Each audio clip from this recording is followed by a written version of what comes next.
할렐루야. 새 노래로 여호와께 노래하며 성도의 모인 가운데서 찬양할지어다. 이스라엘은 자기를 지으신 이로 말미암아 즐거워하며 시온의 주민은 그들의 왕으로 말미암아 즐거워할지어다. 아멘. 사랑의 하나님, 항상 선한 손을 펼치사 주의 백성을 붙드시고 도우시는 은혜에 감사드립니다. 언제나 예수는 우리의 힘이 되심을 고백합니다. 영원하신 하나님을 예배하며 이 시간 주의 백성들이 은혜의 보좌 앞으로 나아가오니 우리 예배를 기쁘게 받으시고 주의 백성에게 만복을 나리어 주옵소서. 우리의 기쁨과 영원한 소망이 되시는 예수님의 이름으로 기원하옵나이다. 아멘. 다 함께 자리에서 일어나 예수 우리 왕이여를 함께 찬양합니다.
이 시간 겸손히 하나님 앞에서 나의 삶의 모습들을 돌아보며 침묵으로 감사와 참회의 기도를 드립니다.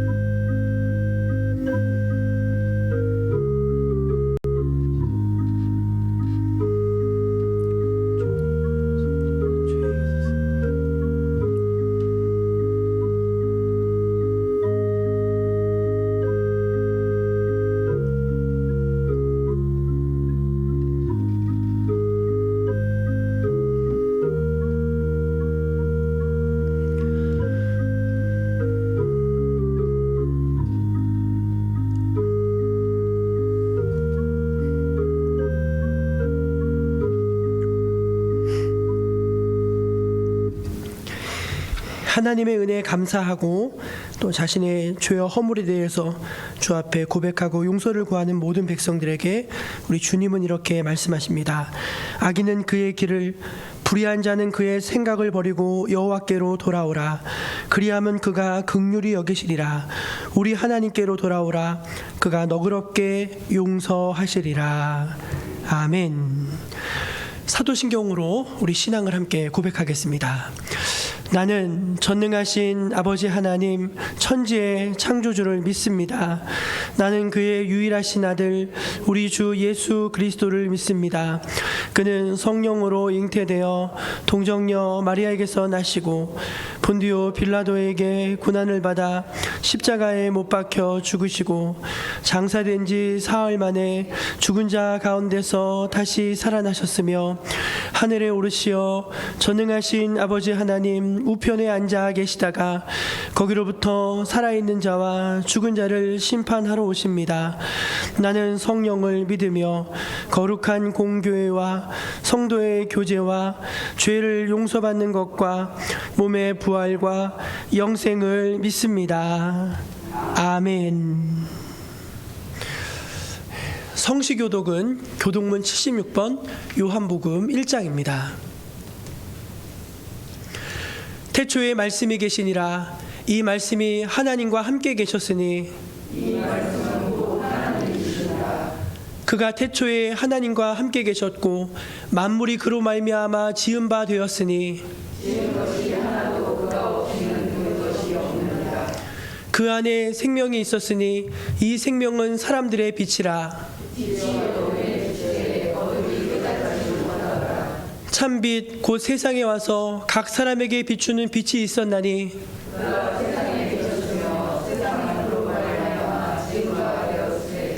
세상이 그를 알지 못하였고 자기 땅에 오매 자기 백성이 영접하지 아니하였으나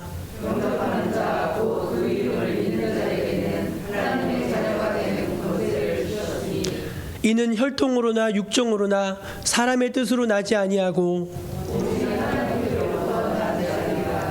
말씀이 육신이 되어 우리 가운데 거하심에 우리가 그의 영광을 보니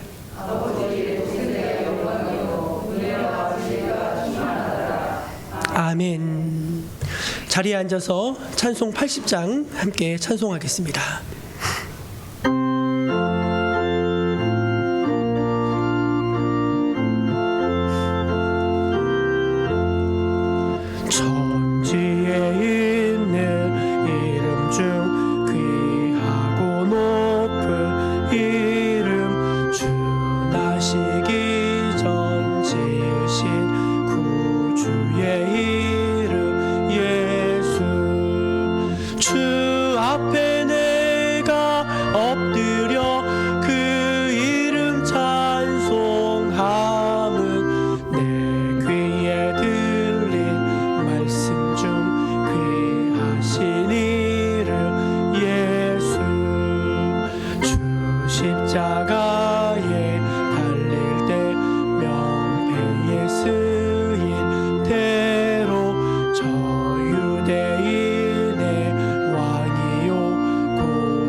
예배를 위해서 김용봉 집사님 기도하시겠습니다.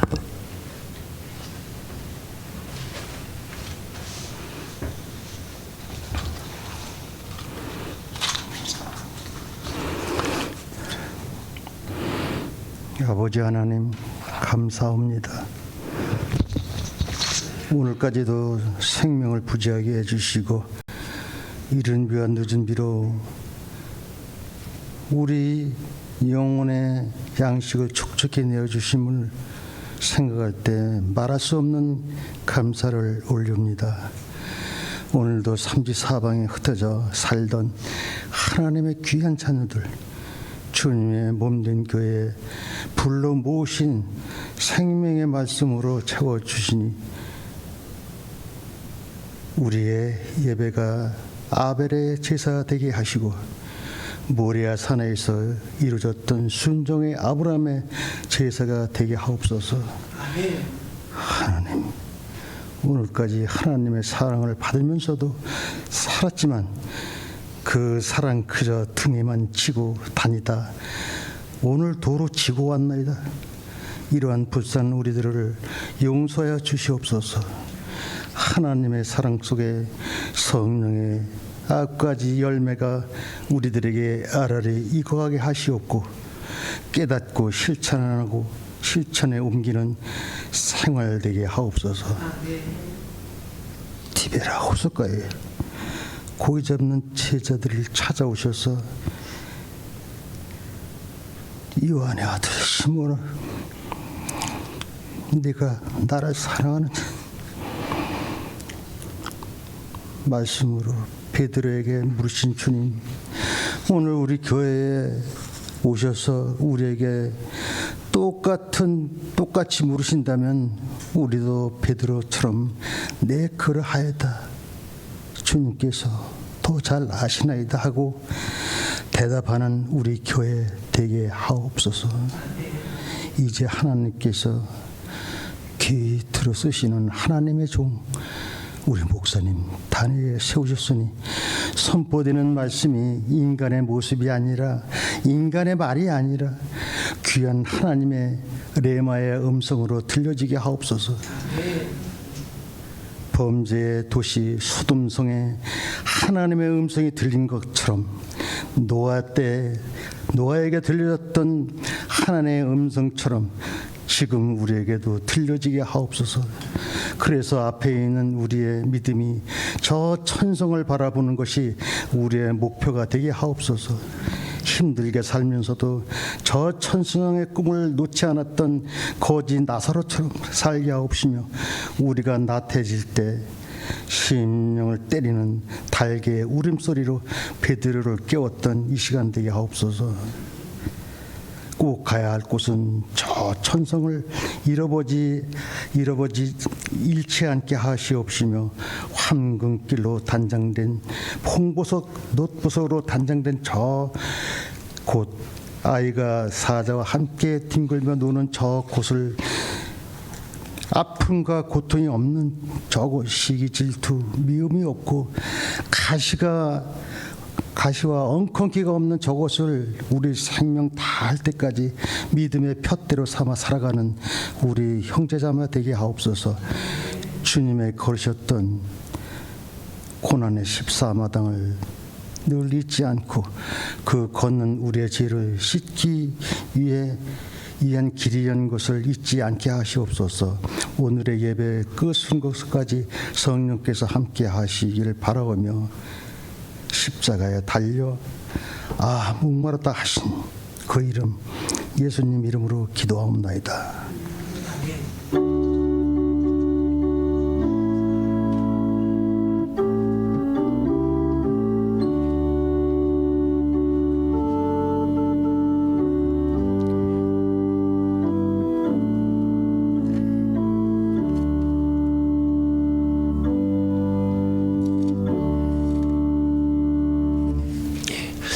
예, 6월 마지막 주일 우리에게 주신 하나님의 말씀은 신약성경 빌립보서 2장 6절에서 11절까지 말씀입니다. 빌립보서 2장 6절에서 11절까지 말씀을 제가 다 받들어 봉독하겠습니다. 그는 근본 하나님의 본체시나 하나님과 동등됨을 취할 것으로 여기지 아니하시고 오히려 자기를 비워 종의 형체를 가지사 사람들과 같이 되셨고 사람의 모양으로 나타나사 자기를 낮추시고 죽기까지 복종하셨으니 곧 십자가에 죽으심이라. 이러므로 하나님이 그를 지극히 높여 모든 이름 위에 뛰어난 이름을 주사 하늘에 있는 자들과 땅에 있는 자들과 땅 아래에 있는 자들로 모든 무릎을 예수의 이름에 꿇게 하시고 모든 입으로 예수 그리스도를 주라 시인하여 하나님 아버지께 영광을 돌리게 하셨느니라. 아멘. 이것은 오늘 우리에게 주신 귀한 하나님의 말씀입니다. 우리 교회표 한번 같이 힘있게 외쳐볼까요? 기도의 무릎으로 일어서는 교회. 기도의 무릎으로 일어서는 교회. 아멘입니다. 교회 소식 간략하게 전해드리겠습니다. 오늘 주일 2부 예배 마치고 식사하신 다음에는 이제 저희가 외부 특강을 한번 준비해봤습니다. 한국산업안전보건본부라는 곳에서 진행을 하고요. 심폐소생술 교육을 1시간을 하는 겁니다. 근데 제가 이번에 이제 알았는데, 이제 심폐소생술 교육을 받으시면은 수료증을 발급을 해드린대요. 근데 우리가 위급한 상황에서 그 수료증을 가지고 심폐소생술을 한 것과 그것이 없는 상태에서 소생술을 한 것이 차이가 있다고 합니다. 나중에 법적 문제가 생겼을 때. 그래서 그냥 1시간 같이 실습도 하고 들으시고 또 수료증도 발급을 받으시면은 좀 유익이 되지 않을까 싶습니다. 관심 있는 분들은 오후에 1시간 이 자리에서 교육을 하니까 참여해 주시고, 참여하신 분들이 신청을 하면은 그쪽에서 수료증을 만들어서 보내주신다고 하니까 참고하시면 되겠습니다. 돌아오는 우리 토요일 중창단 연습은 플라워 중창단입니다. 해당되시는 분들을 기억하시고 꼭 연습에 참여해 주시기를 부탁을 드립니다. 오늘 수요일 날 저희가 이 자리에서 재직회로 예배 마치고 잠시 모이도록 하겠습니다. 구역 청소 왔는데요. 7월과 8월은 여름 수련회가 이번에 10팀이 들어와서요. 저희가 청소를 구역이 하기가 좀 어려울 것 같습니다. 그래서 7월과 8월은 구역 청소가 없으니까 꼭 기억하시기를 바랍니다. 성경 백독대 행진 우리 85번째로 우리 이봉순 장로님이 완독 보고해 주셨습니다. 감사하고요. 온라인으로 멀리서 예배하는 성도님들도 축복합니다. 보고 싶고 그립습니다. 모두 건강하시길 바라고요. 또 동일하게 예배 때 은혜 받으시고 하나님의 임재가 함께 하시기를 기도하겠습니다. 이 시간은 우리 글로리아 중창단이 나오셔서 하나님 앞에 찬양으로 영광 돌리시겠습니다.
아멘.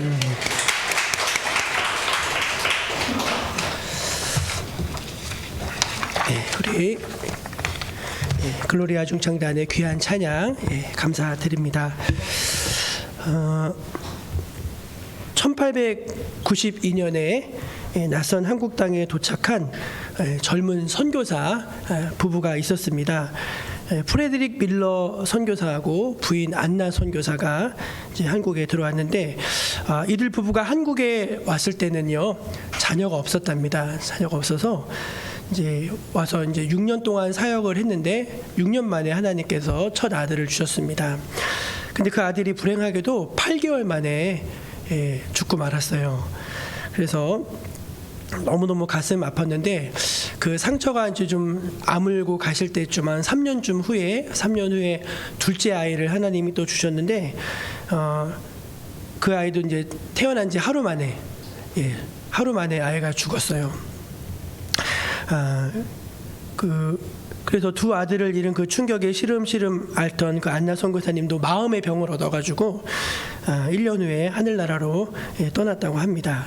그래서 이제 이 모든 일들을 곁에서 지켜보던 조선 사람들이 이제 선교사한테, 밀러 선교사님한테 이제 물었습니다. 당신이 전하는 예수가 누구기에 이렇게 당신을 힘들게 하는 겁니까? 이렇게 물어봤대요. 그럴 수 있잖아요, 이 사람들 입장에서는. 밀러 선교사님이 그 질문을 받고서 이제 고민에 빠졌습니다. 내가 이분들에게 어떻게 예수님에 대해서 말해줄 수 있을까 고민하다가 이분이 이제 찬송을 한 곡 지었어요. 찬송을 한 곡 지었는데, 그 찬송이 바로 찬송가 96장 예수님은 누구신가입니다. 예수님은 누구신가? 예수님은 누구신가? 예수님은 누구신가? 우는 자의 위로와 없는 자의 풍성이며 선한 자의 높음과 잡힌 자의 노임되고 우리 기쁨 되시네. 4절까지 있거든요. 4절까지. 너무 잘 썼어요. 이게 음률이 딱 맞고요. 외국인이 한글로 이걸 썼다고 보기에는 정말 탁월하다 할 정도로 너무너무 이제 이걸 잘 쓴 것을 볼 수가 있습니다. 밀러 선교사님은 이 예수님은 누구신가라고 하는 찬양을 쓰면서 예수님에 대해서 20가지를 이야기를 했어요. 뭐라고 얘기했냐면, 예수님은 우는 자의 위로가 되시고 없는 자의 풍성이시고 천한 자의 높음이시고 잡힌 자의 노임이시고 우리의 기쁨이시고 약한 자의 강함이시고 눈먼 자의 빛이시고 병든 자의 고침이고 죽은 자의 부활이고 우리의 생명이고 추한 자의 정함이고 죽을 자의 생명이고 죄인들의 중보고 멸망자의 구원이고 우리의 평화고 온 교회의 머리고 온 세상의 구지고 모든 왕의 왕이시고 심판하실 주님이시고 우리의 영광이십니다. 20가지를 이제 표현을 해냈습니다. 이 프레드릭 밀러 선교사님의 한국 이름은 이름이 로아예요.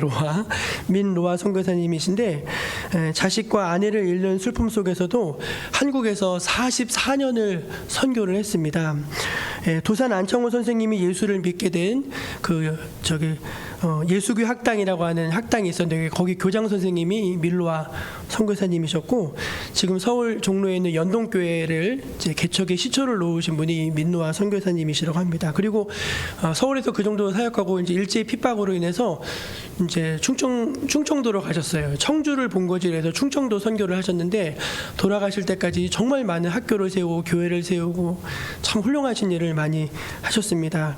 이분이 특이하게도 무슨 은사가 있냐면은 찬송을 만드는 은사가 있으셨대요. 그래서 이분이 만든 한글 찬송이 꽤 많은데, 주의 말씀 듣고서 그 찬양 있잖아요. 그것도 민노아 선교사님이 만드신 찬양이고, 공중 나는 새를 보라, 그것도 민노아 선교사님이 만드신 찬양이고, 예수 영광 버리사, 그 찬양도 민노아 선교사님이 만드신 찬양이더라고요. 여러분, 프레드릭 밀러 선교사님이 이 낯선 벽안의 땅 조선에서 가족을 잃는 아픔과 슬픔 속에서도 44년간을 굳건하게 자기에게 주어진 사명을 완수할 수 있었던 그 힘이 어디서 나왔을까요? 그것은 바로 그가 예수님이 누구신지를 알았기 때문입니다. 우리가 진정 예수를 알 때 예수의 생명을 얻고 새 삶을 살게 되며 어떠한 고난과 시련과 역경도 이겨내고 또 하나님이 기뻐하시는 선한 열매들을 주렁주렁 맺어가게 될 줄로 믿으시기를 바랍니다. 그래서 여러분, 사도 바울 같은 분은요, 예수님을 아는 것에 대해서 이렇게 고백을 한 적이 있습니다. 빌립보서 3장 7절 8절인데요. 네, 그건 넘기셔도 되고요. 네. 한번 읽어볼까요? 시작.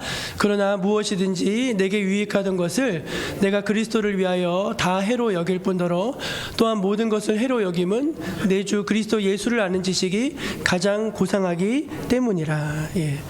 사도 바울이 엄청 똑똑한 사람입니다. 유대에서 가장 탁월한 선생님이 가말리엘인데, 가말리엘, 랍비 중에 랍비, 그 시대의 스승이었는데 그 가말리엘 문화의 제자였어요. 그러니까 이 사람이 굉장히 탁월한 사람이었음에도 불구하고 그에게 배운 모든 지식은 다 배설물과 같고 내 주 그리스도 예수를 아는 지식이 가장 고상하다. 그가 그렇게 고백했던 것을 볼 수 있습니다. 실제로 예수님을 알게 된 다음에 이 바울의 삶이 완전히 180도 바뀌게 되잖아요. 그것은 이 지식은 단순히 머리로 아는 지식이 아니라 한 인생을 바꾸올 수 있는 그런 지식이라는 것을 우리에게 말씀해주고 있는 것입니다. 하지만 과거나 지금이나 문제는 사람들이 예수님을 잘 모른다는 겁니다. 어떤 사람은 예수님을 세계의 4대 성인 중에 하나다. 물론 예수님이 이 땅에서 하신 말씀과 그의 행동을 보면은 그가 성인의 그런 추앙을 받으실 만하죠. 그러나 단순히 그 성인이라는 그 단어로는 설명할 수 없는 우리 예수님의 깊으신 모습들이 있는데 사람들이 그걸 잘 모른다는 것이죠. 그래서 예수님께서 빌립보 가이사랴 지방을 걸어가시다가 제자들에게 이렇게 물으셨습니다. 사람들이 인자를 누구라고 하느냐? 그러자 제자들이 대답했죠. 더러는 세례 요한, 더러는 엘리야, 더러는 예레미야나 선지자 중에 하나라고 합니다. 그 말을 들으시고 예수님이 제자들에게 전곡을 찌른 질문을 던지십니다. 그 말씀인데 우리 16장 15절 말씀 한번 읽어볼게요. 시작. 너희는 나를 누구라 하느냐? 너희는 나를 누구라 하느냐? 사람들은 나에 대해서 이러쿵 저러쿵 말한다 할지라도 심지어는 예수님한테 귀신 들린 사람이라고도 했고요. 그렇게 말했거든요. 미쳤다고도 했고요. 근데 그럼 너희는 나를 누구라고 하느냐? 이제 제자들에게 물으셨습니다. 오늘 이 질문은 오늘 여기 앉아 계신 여러분에게도 우리 주님이 동일하게 던지는 질문이라고 저는 믿습니다. 그래, 세상 사람들은 그렇다 치더라도 교회를 다니고 있는 너희들, 나를 믿는다고 하는 너희들은 나를 누구로 믿느냐?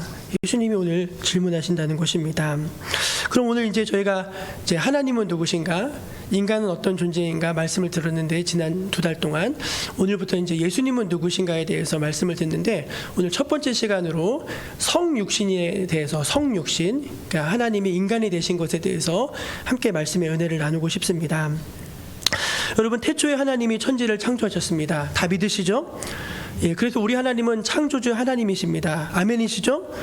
그런데 여러분, 하나님이 천지를 창조하셨다고 했을 때 이 천지가요, 우리가 생각하기에 그냥 우리가 사는 이 세상만 의미하는 것은 아닙니다.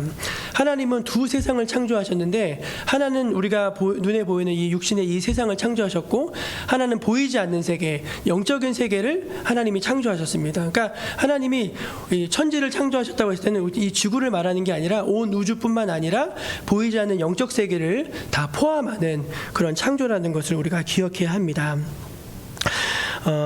그러니까 하나는 보이는 세계고 하나는 보이지 않는 세계인데 보이는 세계는 우리가 지금 살고 있는 이 세계입니다. 그러니까 이 세계는 보여지고 만져지고 느껴지고 자연 법칙, 뭐 마뉴엘력의 법칙이라든지 엔트로피의 법칙이라든지 이 자연 법칙, 생성과 소멸과 이 자연 법칙의 지배를 받는 이 세계예요.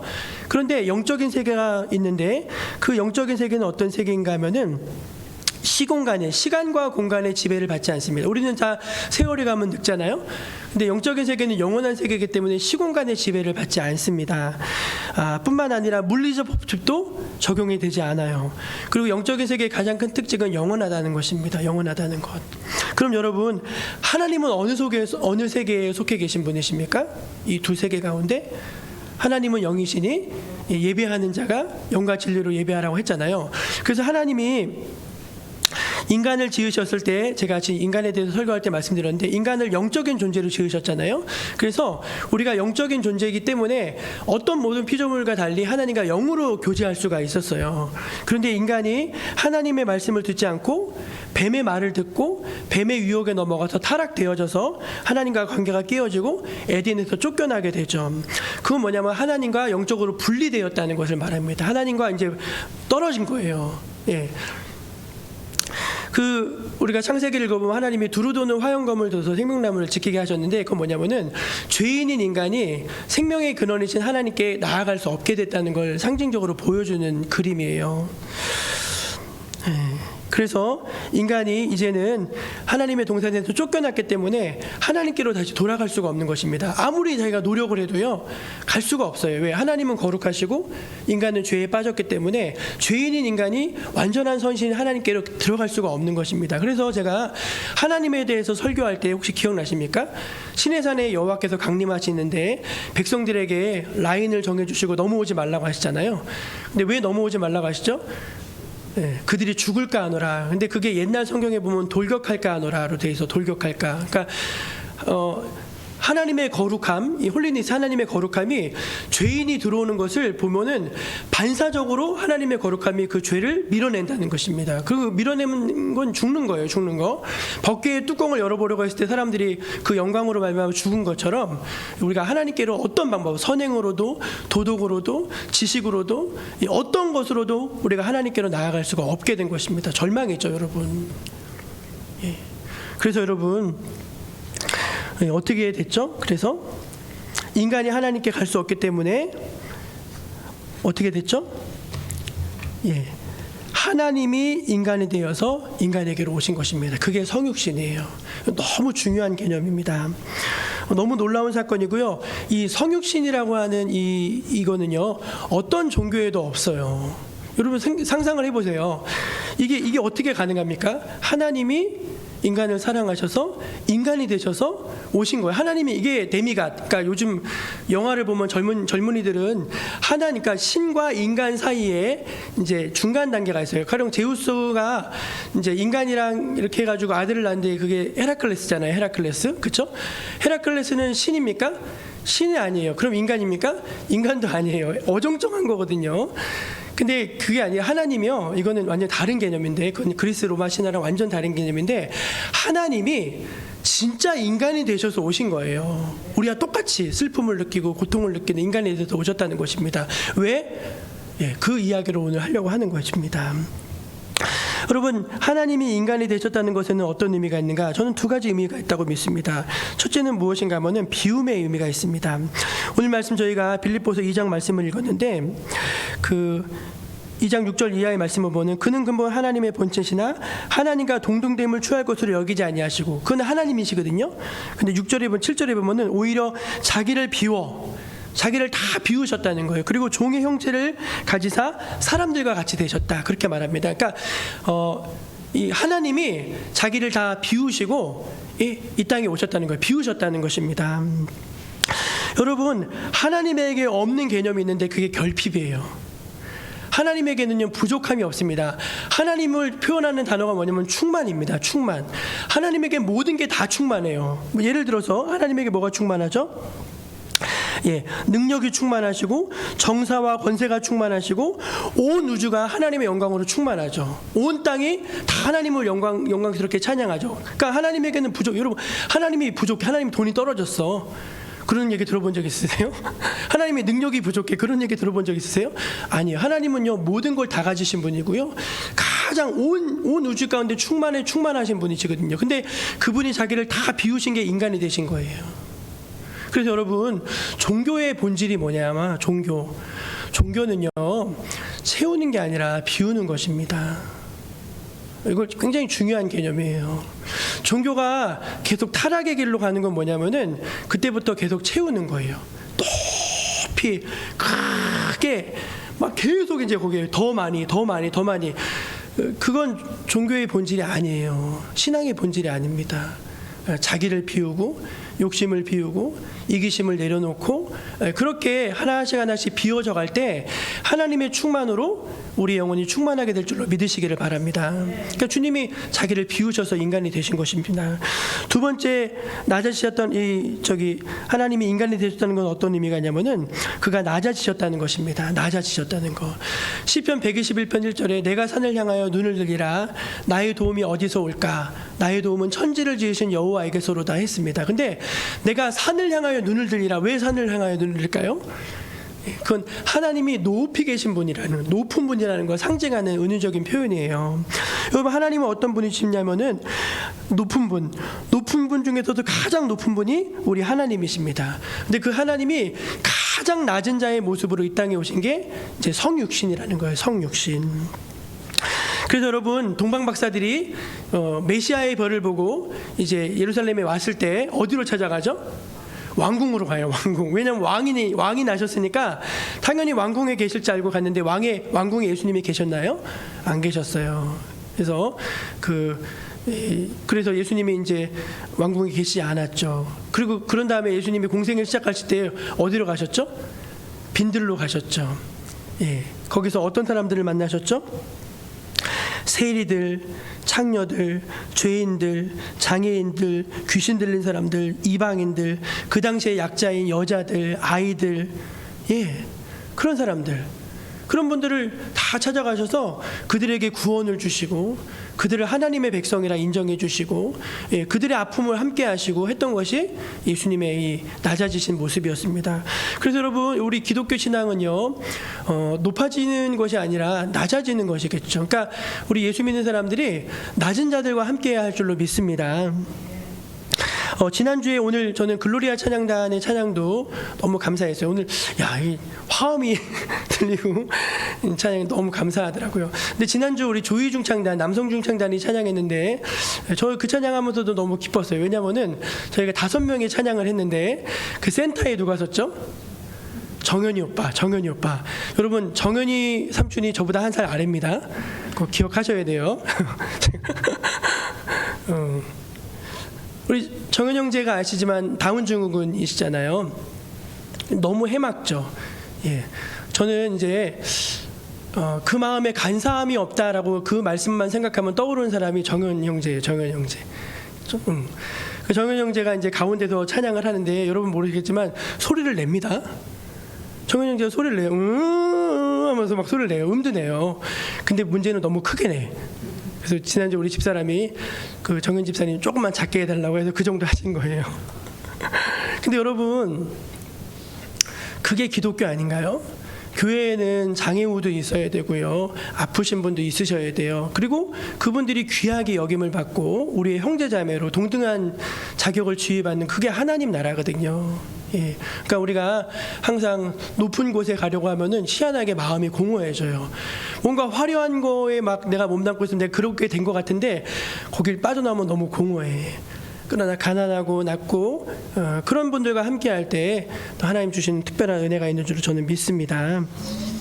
그래서 하나님이 인간이 되셨다는 것은 비움의 의미가 있고 낮아짐의 의미가 있다. 그리고 거기에 모든 종교와 신앙의 그런 가장 기본적인 베이스가 거기에 있다는 것을 잠깐 말씀을 드린 것입니다. 그런데 문제는 여러분, 하나님이 인간이 되셨는데 그럼 왜 하나님이 인간이 되셔야 했을까요? 그게 되게 중요한 문제거든요. 하나님이 인간이 되셔야 됐던 이유 3가지로 말씀드릴 수 있는데 그것은 바로 우리의 죄를 속량하시기 위함입니다. 저를 한번 따라해 보세요. 하나님이 인간이 되신 것은 우리의 죄를 속량하시기 위함입니다. 속량이라는 것은 대신 갚아주신다라는 뜻이에요. 우리의 죄값을 대신 갚아주신다. 우리 디모데전서 1장 15절 말씀을 한번 같이 읽어볼게요. 같이 읽어볼게요. 시작. 빛보다 모든 사람이 받을 만한 이 말이요, 그리스도 예수께서 죄인을 구원하시려고 세상에 임하셨다 하였도다. 죄인 중에 내가 괴순이라. 아멘. 그리스도 예수께서 누구를 구원하러 오셨대요? 죄인을 구원하시려고 세상에 오셨다는 거예요. 또 히브리서 2장 17절 말씀도 한번 읽어보겠습니다. 시작. 그러므로 저가 범사의 형제들과 같이 되심이 마땅하도다. 이는 하나님이 이레 자비하고 충성된 대제사장이 되어 백성의 죄를 구속하려 하심이라. 아멘. 여러분, 예수께서 세상에 오신 이유는 다른 것이 없습니다. 죄에서 우리를 구원하시기 위함입니다. 성경은 분명히 말합니다. 죄의 삭은 사망이다. 여러분, 사망은 단순한 죽음이 아닌 영원한 심판을 의미합니다. 하나님과 영원한 분리와 단절을 의미합니다. 하나님은 우리를 사랑하셔서 우리의 죄를 심판하길 원하시지 않으시지만 동시에 공의로우시기 때문에 이 죄를 반드시 심판하셔야 됩니다. 우리를 사랑하시지만 우리 죄를 용납할 수 없는 이 난제, 이 어려운 문제를 하나님은 예수님을 이 땅에 보내심으로, 하나님이 인간이 되심으로, 하나님이 인간이 되심으로 우리의 죄를 대신 짊어지게 하시고, 예수님이 십자가로 이 문제를 풀어내셨다는 것입니다. 여러분, 죄인이 죄인을 구원할 수 있을까요? 죄인은 죄인을 구원할 수 없습니다. 죄인은 죄인을 구원할 수 없어요. 그래서 하나님이 우리를 구원하셔야 됐는데, 그 하나님이 인간의 모습으로 이 땅에 오셔서 우리 죄를 십자가라고 하는 이 하나님의 정답으로 풀어내시기 위해서 오셨다는 것입니다. 하나님이 인간이 되어 인간의 모든 죄를 대신 짊어지시고 죄값을 속량하신 것입니다. 예수님이 우리의 죄를 대속하기 위해서 이 땅에 오셨다는 이 진리를 여러분 굳게 붙드시기를 바랍니다. 가장 중요한 진리예요. 이 죄의 문제 때문에 예수님이, 하나님이 인간이 되셔서 이 땅에 오셨습니다. 우리가 이제 구원의 확신을 말할 때, 여러분, 왜 우리가 구원받지 못하는 걸까요? 왜 사람들이 구원받지 못하는 걸까요? 값은 이미 다 치르셨어요. 값은. 예수님이 십자가에서 죄를 짊어지셨다고 했을 때, 그것은 예수 믿는 사람들을 위해 것만 짊어지신 게 아니라 온 인류의 모든 죄를 다 짊어지신 거거든요. 온 인류의 모든 죄를 다 짊어지신 거예요. 근데 여러분, 왜 구원이 없나요? 속량하지 않아서가 아니라 믿지 않기 때문입니다. 믿지 않기 때문에 그런 거. 우리가 예수께서 행하신 이 죄사함의 이 구속의 사역을 믿지 않기 때문에 그 구원의 효력이 내게 미치지 못하는 거예요. 믿는 자에게는 죄사함의 은혜가 있는 줄로 믿으시기를 바랍니다. 너무 중요한 진리예요, 여러분. 우리가 예수께서 내 죄를 대신해서 죽으신 것을 믿어야 할 줄로 압니다. 두 번째, 하나님이 인간이 되신 것은 우리를 아시고 우리를 도우시기 위함입니다. 한번 따라해 보실래요? 하나님이 인간이 되신 것은 우리를 아시고 우리를 도우시기 위함입니다.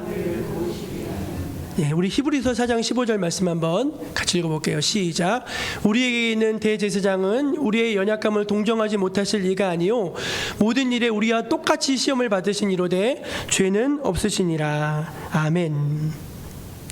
아까도 말씀드렸지만 예수님은요, 하나님이시지만 완전한 인간이십니다. 그러니까 우리가 예수님에 대해서 생각할 때, 예수님이니까 그러시지 뭐, 예수님이니까 돌을 떡덩이도 되게 하시고, 예수님이니까 뭐 다 그렇지, 그렇게 생각할 거잖아요. 근데 그게 아니라는 거예요. 예수님은 완전한 인간이라는 거예요. 그 말은 뭐냐면은 배고프셨고 슬프셨고 아프셨고 버림바 되어졌고, 우리가 있는 인간의 오욕칠정을 다 아시고 느끼시는 분이라. 여러분, 만약에 예수님이 우리랑 완전히 다른 차원에 계신 분이에요. 우리가 느끼는 거 못 느껴. 그럼 여러분, 예수님이 주시는 위로가 될까요? 위로가 안 되죠.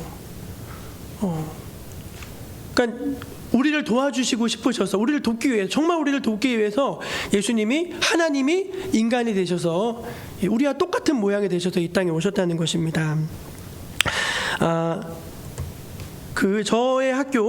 저희 학교 몇 번 말씀드렸는데, 우리 김기용 교수님, 이제 제가 다녔던 제 모교의 역사신학 교수로 김기용 교수님이라는 분이 계신데, 이분 성균관대를 나오셔서 장신대에서 공부하시고 미국의 드루 대학으로 유학을 가셨어요. 공부를 많이 하셨습니다. 그래서 이제 박사를 하신 다음에 시카고 대학으로 옮겨가지고 박사 후 과정까지 했어요. 굉장한 재원이에요. 저희 학교 역사신학 교수로 오셔가지고 대학원장까지 해서 한 10여 년을 가르쳤는데, 이제 수업을 하는 도중에 학생들이 이제 그렇게 말하는 거예요. 교수님 말이 하나도 마음에 와닿지 않습니다. 그러는 거예요, 학생들이. 왜 그러냐 그랬더니, 교수님이 교인들에게 시달려 봤습니까? 교수님이 헌금이 없어가지고 고생해 보셨습니까? 우리처럼 새벽같이 일어나서 매일 새벽기도 합니까? 발이 부르트게 신방을 다닙니까? 나가서 한 사람 전도를 해봤습니까? 그래야지 목회지. 교수님처럼 이렇게 편안하게 말로 가르치고 그게 무슨 목회냐고. 그런 학생들이 그런 이제 콤플레인을 하는 거예요. 그래서 교수님 뭐라고 했냐면, 나도 목회한다. 나도 청담동에서 디자이너들 모아놓고 이제 아름다운 교회라고 작은 교회를 하고 있다. 그랬더니, 아니 그 다 사회의 부유층들, 많이 배운 사람들, 그런 사람들 몇몇 데리고서 그냥 주일날 예배 한번 모는 게 목회냐고. 그 말을 듣는데 갑자기 여기서 불이 확 올라오더래요. 그래서 고민하다가 그냥 총장까지 갈 수 있는데 그냥 사표 써가지고 집어 던졌어요. 사표 쓰고 나와가지고 교회만 하기 시작했습니다. 그 사모님도 교수세요. 사모님도 교수신데 사모님이 얼굴이 초죽음이 됐대요. 왜? 이게 이 안정된 교수라고 하는 이거 내려놓고 개척교회 한다니까 어떤 부인이 좋아하겠습니까? 그래서 죽을 고생을 하면서 목회했어요. 쉬운 게 아닙니다. 죽을 고생을 하면서 목회했는데 어떻게 목회했냐면은 성경에 나와 있는 대로 목회하겠다 하면서 이제 목회를 잘 하셨어요. 지금은 이제 65세 은퇴하셔서 뭘 하시냐? 목사들의 목사를 하고 계십니다. 목사들의 목사. 그래서 월요일이면 목회자들을 모아가지고 격려하고 이렇게 목회하십시다 하면서 목사들의 목회를 하는데 이제는 그 말이 통해요. 왜 말이 통하죠? 우리랑 똑같이 모든 가정을 그분이 다 겪어냈으니까. 그러니까 그 말이 통하는 거예요. 그 말이 위로가 돼요. 그 말이 힘이 되는 거예요. 하나님이 왜 인간이 되셨는가? 그 이유 때문에 우리를 위로하시고 우리를 도우시고 우리와 함께 하시게도 우리가 되셔야 되잖아요. 그래서 하나님이 인간이 되셨다는 것입니다. 마지막 세 번째, 하나님은 왜 인간이 되셨는가? 그것은 바로 순종하심으로 우리에게 영적인 모델이 되어주시기 위해서 하나님이 인간이 되셨습니다. 한번 따라해 보실래요? 순종하심으로 영적인 모델이 되시기 위해 하나님이 인간이 되셨습니다. 우리 히브리서 5장 8절과 9절 한번 읽어보겠습니다. 시작. 그가 아들이시라도 받으신 고난으로 순종함을 배워서 온전하게 되었은즉 자기를 순종하는 모든 자에게 영원한 구원의 근원이 되시고. 아멘. 여러분, 예수님이라면 뭐든지 뭐 다 순종하고 뭐 다 하고 그럴 것 같죠? 아니라니까요. 예수님 인간이시라니까요. 그래서 십자가 지시기 전에 예수님이 겟세마네 올라가서 막 기도하셔야 되는 거예요. 이거 좀 옮겨달라고. 응? 이 잔을 좀 내가 마시지 않게 해달라고. 여러분, 예수님이 인간이시라니까요. 하나님이시지만 인간이시라니까요. 근데 온전히 순종하심으로 그 모습을 우리에게 보여주신 거예요. 여러분, 하나님을 닮아라. 보이지 않는 하나님을 우리가 어떻게 닮아요? 하나님 봤어요? 하나님을 보여주신 분이 예수님이시거든요. 그래서 예수님을 보면 우리가 하나님을 닮는 거거든요. 그래서 그 예수님을 보면서 우리가 새 사람을 지으시려고, 거듭난 새 사람을 지으시려고, 그러니까 타락된 인간이 아니라 그리스도 안에, 하나님 예수 그리스도 안에서 거듭난 새 사람을 지으시고 그 삶을 보여주시기 위해서 예수님이 친히 하나님이 인간이 되셨다는 것입니다. 영상 하나 보고 이제 말씀 마무리하려고 하는데, 제가 지난주에 우연히 영상을 하나 봤는데 이게 너무 도전이 되는 거예요. 그래서 제가 그 영상을 우리 집사람한테 이렇게 보내주면서, 여보, 이분 예수님 같지 않아? 네, 그렇게 보냈어요. 영상 하나 같이 보시죠. 소리 좀 키워주시고요.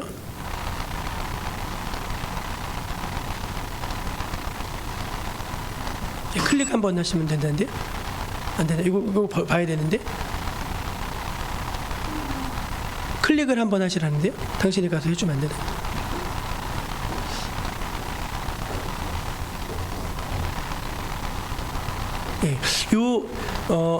제가 살았던 동네가, 어서 오세요. 사람을 찾으려고 그러거든요. 사람을 찾으려고 그러거든요. 지선이라고. 흔히 있는 그런 일. 드릴까요? 저희 화장실은 없는데요. 없죠. 근데 잠을 자잖아요. 그때부터 슬슬 뭔가를 해야겠다.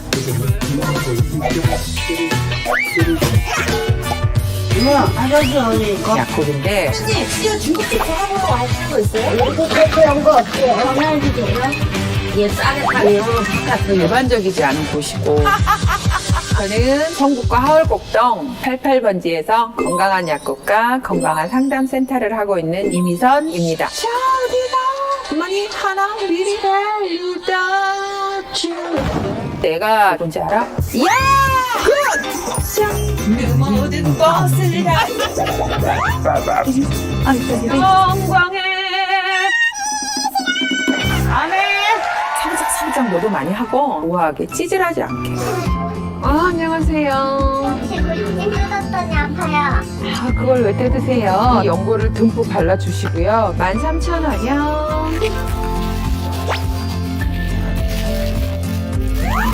아니, 속에 뭘 입은 거야? 나 못 살아, 진짜. 누가 먹을 건데? 아가씨죠? 어서 오세요.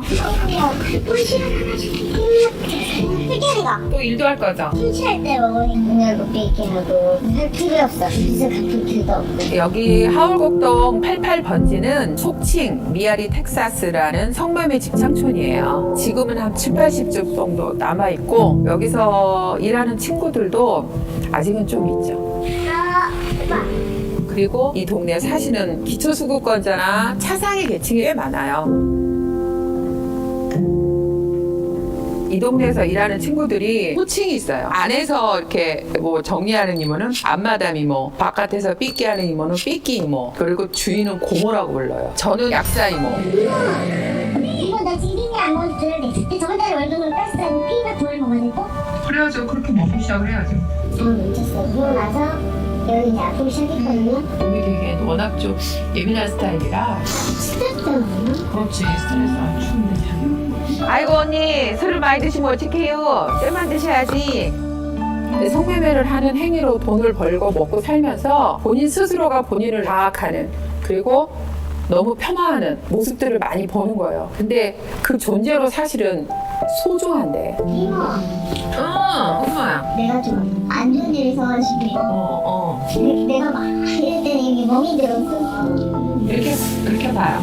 세상 사람들이 힘들어 죽겠는데 마음만 싸워가지고 다 죽이고 싶더라고 나 진짜. 그러면 안 되지. 그 사람들이 나를 이렇게 만든 거예요. 화를 내면 낼수록 씨가 몸이 안 좋아지니까. 난 그게 걱정이 되는 거야. 이거 하나예요. 하나씩 이렇게. 내가 주는 선물이야. 잘 나가고. 그리고 그런 거 하지 마요. 약국에 오시는 분들이 다 지치고 힘들어서 오잖아요. 내가 어떻게 저들을 향하여 갈 수 있을까? 크게 아닐지라도 조그맣게라도 하자. 하나님이 우리에게 열심을 다하신 만큼 나는 나의 열심을 다하자. 계속 근데 미치. 하거든요. 손이 왜 이렇게 또 차가워? 그러니까 이모 이거 하나 드셔. 따뜻해. 아유 사드셔요. 이모 건강하셔야지. 감사합니다. 할머니 좋은 목도리인데 제가 하나. 아이고 어떠셔요? 혹시라도 좋아요. 혹시라니 좋으셔요? 하나 드시고 우리 같이 기도합니다. 우리가 잃지 않아 마음을 많이 불편하십니다. 모든 말씀 예수님 이름으로 기도드리겠습니다. 아멘. 감사합니다. 최고의 선물입니다. 아유 감사합니다. 영혼의 문을 여는 건 바로 나와 함께 한 공간에 있는 자들에 대한 관심과 예의와 배려일 것 같아요. 약사라는 내 자리, 거기서 나의 최선을 다해서 열심히 살아내는 것, 그 안에는 저의 진심이 담겨져 있는 거죠. 그게 핵심인 것 같아요. 96년에 들어왔으니까 23년째네요 이제. 헐, 엄청 오래됐네요. 그렇죠. 대단하죠. 그 거룩하신 분이 이 더러운 땅에 오셨어요. 우리와 같이 되셔서 우리와 함께 하시고 우리를 위로하시고 우리를 구원하시고, 그분이 예수님이십니다. 하나님이시지만 인간이 되신 그 예수님을 여러분이 믿고 따르기를 원합니다. 기도하겠습니다. 하나님 감사합니다. 어떻게 하나님이 인간이 되셨습니까? 저희는 차마 어떻게 설명할 수 없지만 하나님이 인간이 되었다는 이 사실을 믿음으로 너무나 감사하고 너무나 충만합니다. 주님, 저희가 주님이 이 땅에 오셨던 것처럼 우리도 주님을 기쁘게 맞이하고 또 주님과 같이 이 세상을 살 수 있게 하여 주옵소서. 예수님의 이름으로 기도합니다. 아멘. 우리 찬송 96장을 함께 힘차게 찬송하며 드려진 예물을 드리도록 하겠습니다.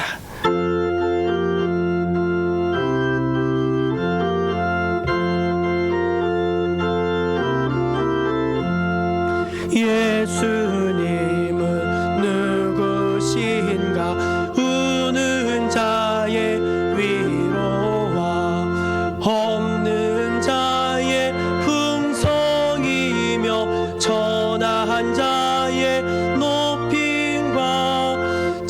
빈 자의 노임 되고 우리 기쁨 되시네. 예수님은 누구신가? 약한 자의 가람과 눈먼 자의 빛이시며 병든 자의 고침과 죽은 자의 부활되고 우리 생명 되시네. 예수님은 누구신가? 추한 자의 정함과 죽을 자의 생명이며 죄인들의 중보와 멸망되고 우리 평화 지네. 예수님은 누구신가? 온 교회의 머리와 온 세상의 구주시며 모든 왕의 왕이요 심판하실 주님 되고 우리 영광 되시네. 하나님 너무너무 감사드립니다. 하나님이 없으셨다면 저희가 어떻게 이 자리에 있을 수 있습니까? 모든 것이 하나님의 은혜입니다. 항상 기뻐하고 감사하고 또 주님 앞에서 충만하게 저희들 살게 하여 주옵소서. 속상하고 힘든 일이 있어도 거기에 굴하지 않게 해주시고 예수 믿음으로 다시 벌떡 일어나서 우리의 갈 길로 힘차게 달려나아가는 그런 하나님의 백성들 다 되게 하여 주시옵소서. 사실 속으로 들어가면 다들 어려운 부분들이 많이 있습니다. 주님의 도우심이 간절히 필요합니다. 주님, 재정적으로 어려우신 가정들을 주님 돌봐 주시고 하나님의 그 풍요로움으로 채워 주시옵소서. 자녀의 문제들로 고민하고 있는 가정들을 축복하셔서 자녀들이 예수 잘 믿고 옳은 길로 가게 해 주시고 좋은 사람들을 만나며 좋은 길로 바른 길로 인도받는 복된 축복을 누리게 하여 주시옵소서. 또 생활하면서 겪는 많은 어려움들이 있지만 하나님을 바로 섬길 수 있는 영적인 기회를 삼아서 더 깨어서 기도하게 해 주시고 살아계신 하나님을 인격적으로 만나는 영적인 통로로 채널로 그 어려운 일들이 쓰임 받을 수 있도록 주님이여 역사하여 주시옵소서. 우리 정목교회도 축복하여 주시고 나날이 하나님이 기뻐하시는 거룩하고 건강한 교회로 자라가며 하나님의 백성들과 또 지역의 주민들을 복되게 하는 그런 하나님의 축복의 통로로 저희들 쓰임 받게 해 주옵소서. 주님의 은혜를 찬양하고 감사드리며 예수님의 이름으로 기도드립니다. 아멘. 우리 옆에 계신 분들하고 성도의 계제로 인사 나누겠습니다. 하나님이 사람이 되어 우리 곁에 오셨습니다. 그렇게 인사하겠습니다. 하나님이 사람이 되어 우리 곁에 오셨습니다. 얼마나 감사한 일인지요. 우리 다 함께 자리에서 일어나셔서 우리 마지막 에베네셀의 하나님 함께 찬양하신 후에 축도로 예배를 마치겠습니다.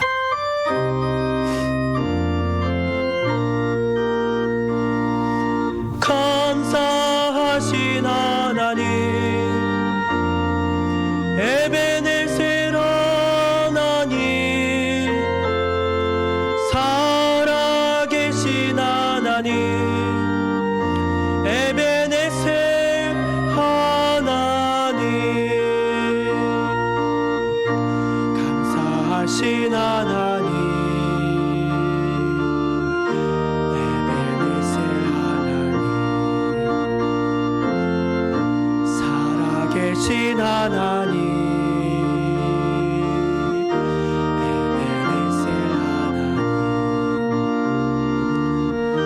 여기까지 인도하셨네. 감사하신 하나님, 여기까지 인도하셨네. 살아계신 하나님, 감사하신 하나님, 에베네셀 하나님,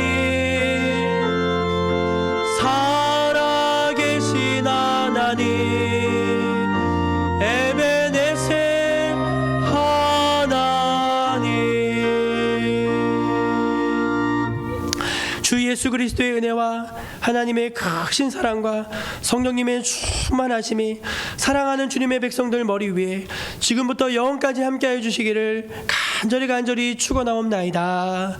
아멘.